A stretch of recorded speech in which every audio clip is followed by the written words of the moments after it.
We've been struggling with d80 codes on our LG gas dryer for years. D80 means that airflow through the dryer is reduced by 80%. I guess that's better than the d90 and d95 codes, which indicate more than a 90% reduction in airflow and will automatically shut down the dryer. Reduced airflow can create a fire risk, so these D codes need to be addressed. Here's a quick look at how air flows through the dryer. Outside air is heated as it is drawn in. Hot air comes into the back of the drum and then exits the front of the drum through the lint filter. On the other side of the lint filter is the blower, basically a fan that keeps air moving through the system. The blower pushes the air out the exhaust conduit where it exits the dryer and makes its way to an outside vent. Fun fact, the LG FlowSense system does not use an actual airflow sensor.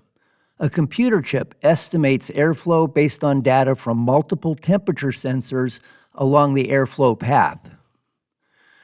I guess a kinked dryer vent hose is a common reason for the d80 code. Ours looks pretty good. Let's have a look at the exhaust path. I'll clean out that little bit of lint in the internal exhaust conduit.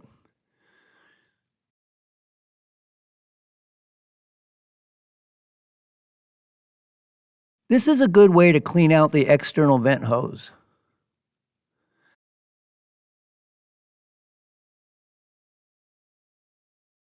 The vertical conduit seems clean. These reinforced aluminum foil ducts are hard to get on and easy to tear. There are way better options out there. Time to dig into the dryer. The lint screen is clean, but there is a lot of lint clogging the lint screen grill. I got that cleaned off and cleaned up the slot where the lint screen lives. Still getting the d80 code. Let's get the lint screen housing out and see what's in there. You just have to remove 3 screws. This screw is holding the moisture sensor. It can stay.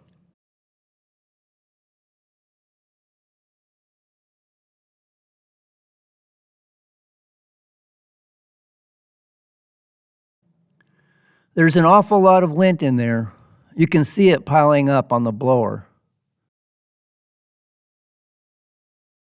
Okay, all clean now. This seems to be a pretty common problem with these dryers. The lint screen doesn't catch all the lint. Some of it gets by and builds up outside the lint trap housing, right at the mouth of the blower. Definitely good to get all that cleaned up, but the d80 is still popping occasionally. Time to think outside the dryer. The longer the external vent duct, the more resistance the blower will have to push against. I've got 19 feet of conduit between my dryer and the roof vent. 90-degree elbows add the equivalent of at least 5 feet each. Best case scenario is that I need to push air the equivalent of 29 feet through a 4-inch duct. But making 90-degree bends with these cheap aluminum foil ducts might add as much as 7 or even 10 feet each if they are kinking. And I've got a 15-foot vertical rise. That moist, lint-laden air is harder to push upward, so you can probably tack on a few more feet there too. Bottom line, my equivalent vent length is well over 30 feet. Dryer blowers are generally rated for only 25 feet.